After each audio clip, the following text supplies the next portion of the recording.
welcome back to your welcome. If you're new here, my name is India. I'm a former mental health counselor who continues to focus on mental health, wellness, and doing the inner work by sharing my weekly aha moments that I have in regards to self-improvement, self-love, tools that I've used that have helped heal me over the years, and just any and everything about overall feeling well. Before I get started, I'd love for you to hit that like button, hit that subscribe button. That helps more people that are like you find my content and have their own aha moments as well. Now, without further ado, let's get started. Today, I wanted to talk about healing from an anxious, ambivalent attachment style and how having an anxious, ambivalent attachment style can correlate with also having a lack mindset. Living with a anxious, ambivalent attachment style is very similar to living with a lack mindset. Having an anxious, ambivalent attachment style is very similar to having a lack mindset, because when you have an anxious, ambivalent attachment style, you're afraid of getting close to people. You're afraid that people will leave you. You're afraid of trusting people because you're afraid that people will somehow break your trust, that somehow people will disappoint you. And when you're living with a lack mindset, we often think about that when it comes to spending money.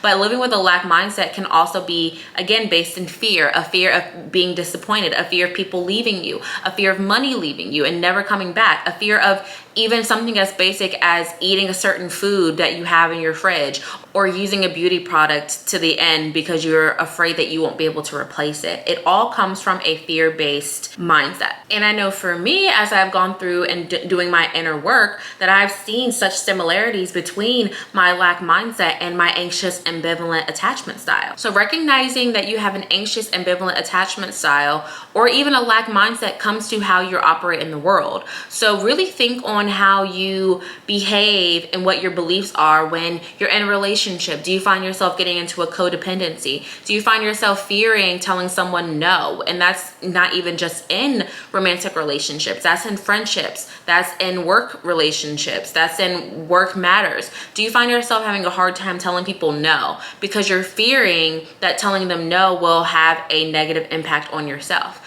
Do you find yourself when you spend money feeling like you shouldn't have spent that money, like you'll never get it back, like that money won't come to you? Or do you find yourself even clinging to money because you feel like you'll never be able to replace it? Do you find yourself when it comes to your beauty products, like not using the rest of it or saving some for a rainy day because you're afraid that you won't be able to replace it? Same thing with food. It can really come down to anything. But if you find yourself at any point in time, whether that's in your relationships, romantic, platonic, with physical items, material goods, money, if you find yourself feeling that way, then this episode really might give you some insights on how to heal yourself from that attachment style. And when you heal yourself from that attachment style and are able to correlate with your lack mindset, then you're also able to heal that as well. And that is something that I have really strived to work throughout these last couple of years, because I found the correlation between the two and realized, okay, I can heal both at the same time. Just to give you a little bit of insight on my background,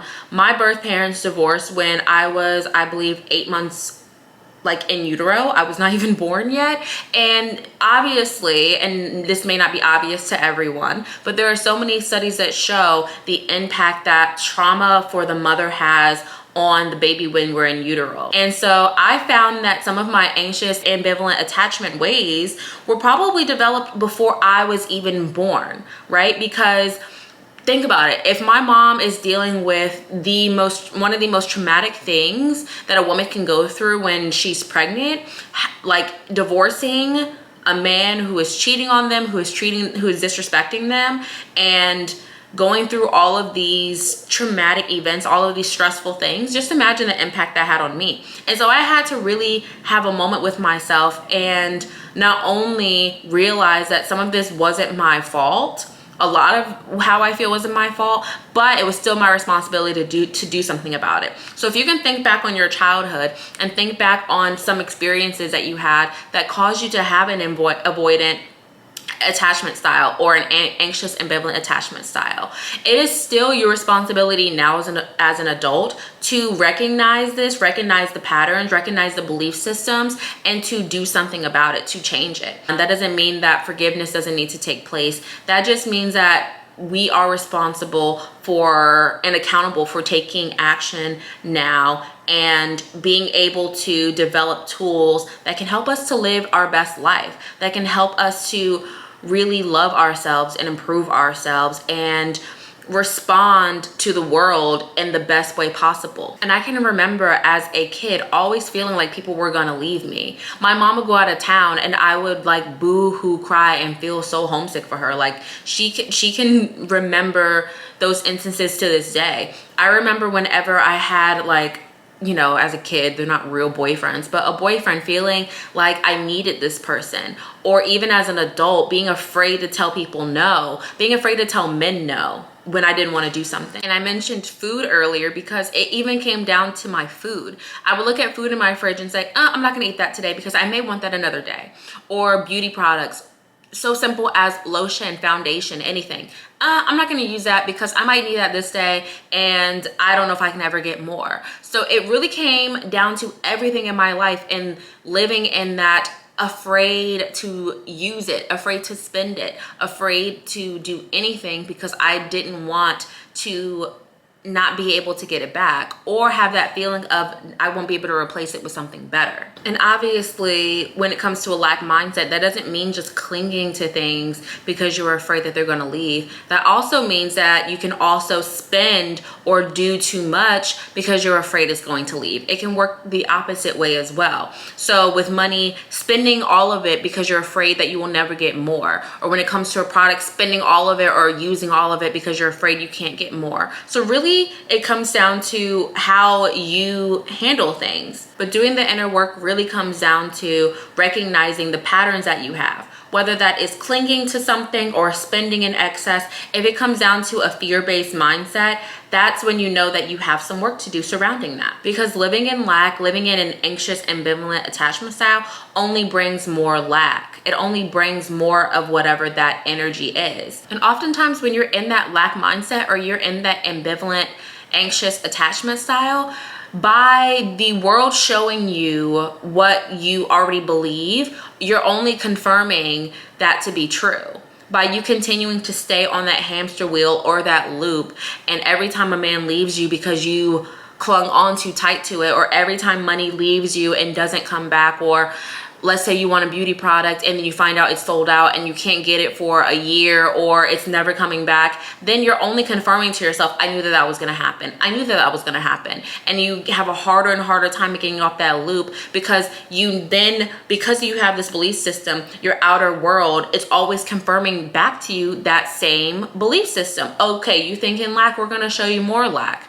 Okay, you think that this man is the best man for you? We're gonna keep him in your life. We're gonna continue to show you everything that you wanna know. But when you recognize that you have these patterns and you start to do the inner work, you start to see evidence on the outside in your external world that, wow, I don't need to cling to this. Wow, money always comes back to me. Wow, if that man does these things and gives me an ultimatum because I stood firmly on how I felt, then that man wasn't right for me because look at what else better came. And I often in my content talk about the negativity stack versus a positivity stack of experiences. The more you build your positivity stack of experiences, the more you see that the work that you're doing on yourself has a real impact on the way that you live your life and continue to live your life. And so even though doing the inner work is hard, it can be challenging at times. Not every day is the same. You might have a harder day one day than you have the next day. When you see that evidence stack of positive experiences, it motivates you to keep going. It motivates you to know that the work that you're doing on yourself will have an impact on not only you throughout the rest of your life, but your children, the generations after you. It really does. And if you don't believe me, look at those studies. I'm no scientist, but that was a major aha moment for me, especially as a woman of color, or if you're a person of color. Those past experiences that you are now healing from, doing that inner work is going to just make the generations after you so proud. So if you recognize that you have an anxious, ambivalent attachment style, or you're experiencing a lack mindset, what do you do about it? What are some things and some tips and some tools that you can do that can help you to heal from that? Well, the first step is admission. So if you are watching this podcast or you're listening to this podcast episode, then and you're still here, then you clearly recognize that you may suffer from an anxious ambivalent attachment style or a lack mindset. So recognizing that and acknowledging it and accepting that this is how I feel at the moment is the first step. If you can't accept that that's where you are in your life, then you can't really do the inner work. And that was my issue, like as I was going through college and thinking like I was doing the work. The work wasn't really being done because I had a hard time accepting that this is where I was. I had a hard time forgiving myself, forgiving others. So when you're able to accept where you are and forgive yourself for being in that space, forgive others, whether that's through journaling or talking to a therapist or talking to that person directly about it, those are the first steps to really healing yourself from this mindset. So once you've done that, the next step is really improving your self-worth, because that's really what it all comes down to. Because ultimately, you'll never be able to control other people,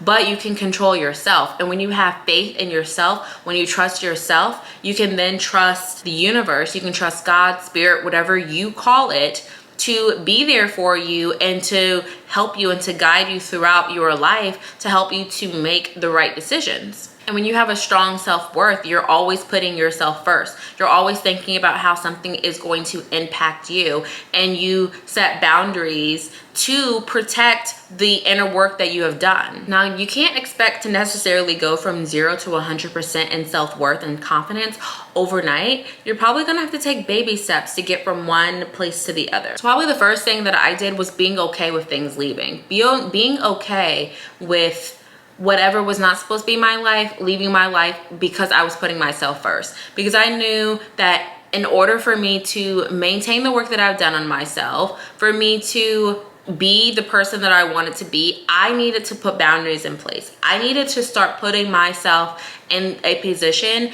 to maintain and to grow spiritually, mentally, physically, emotionally. So I can correlate my anxious ambivalent attachment style with the relationships that I was accepting in my romantic life. So oftentimes I would have a partner who cheated on me, who treated me poorly, who would leave me, come back, on and off relationships, because I had an anxious attachment style, because I was clinging on to things, because I was afraid to stand up for myself, because I didn't want that person to leave. I was accepting any old behavior. And so the outside world can continue to show me dramatic experiences, because that was all that I knew. That was what I had accepted. That was what internally felt safe.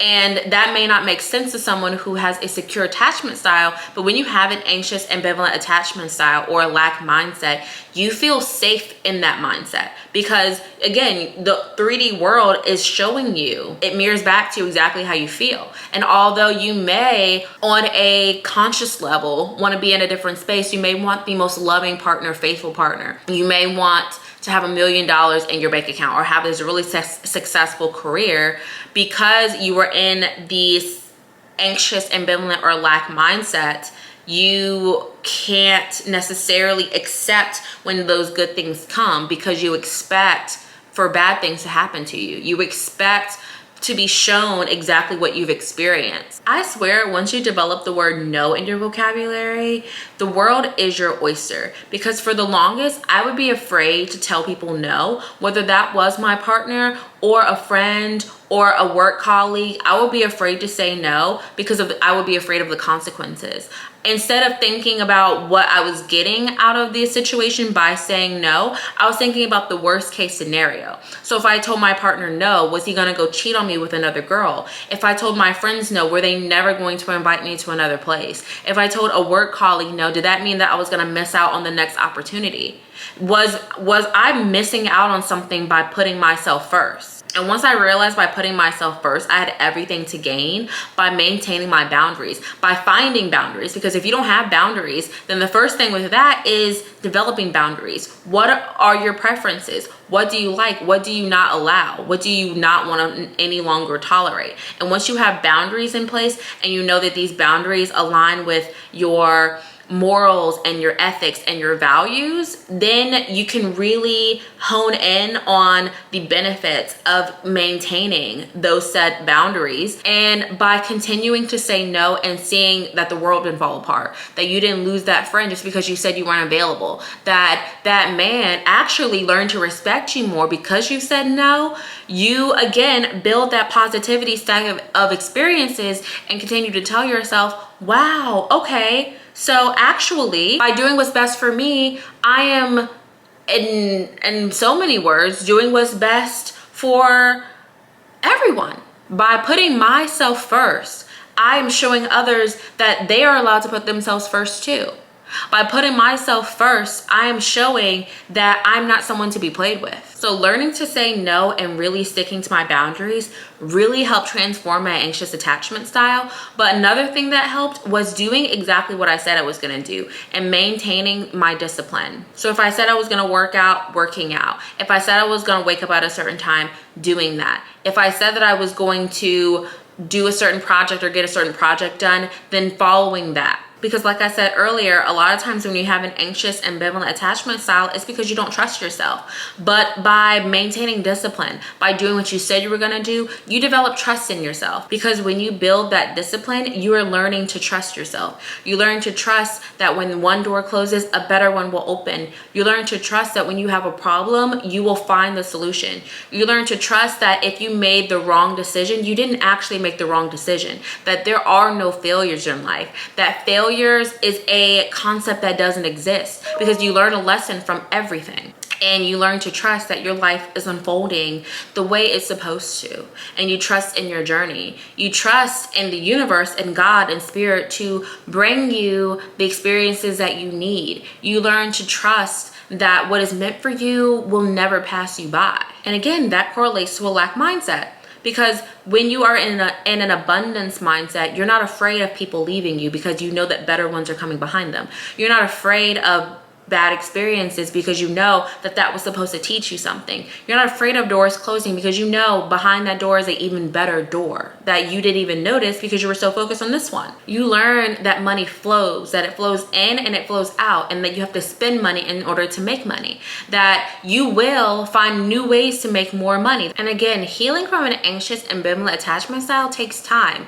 You can't expect and shouldn't expect that overnight you're going to go from anxious to secure. That's not how it works. Now, if you're able to do that, then kudos to you. Please comment below how you healed yourself overnight. But in general, it takes real effort and it takes real inner work to be able to get from one space to the other.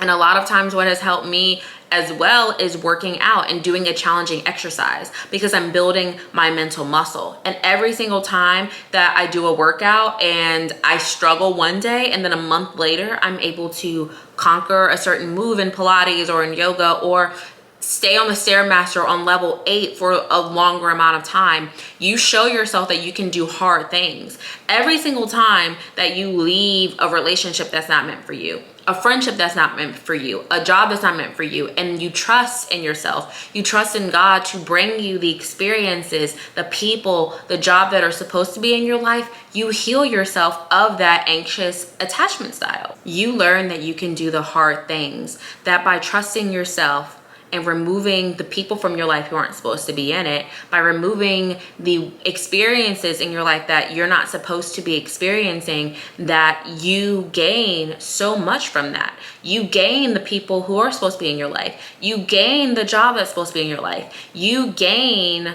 so much more confidence and trust that your path is unfolding the way that it's supposed to. And you also trust that just because you don't see it just yet doesn't mean that it's not happening, that everything is happening beneath the surface and it's sprouting for you because you chose to bank on yourself, to bet on yourself, to believe in yourself, to trust in yourself. So when I have moments when I am having an anxious thought or I'm having a lack thought, I remind myself of that stack of positivity experiences.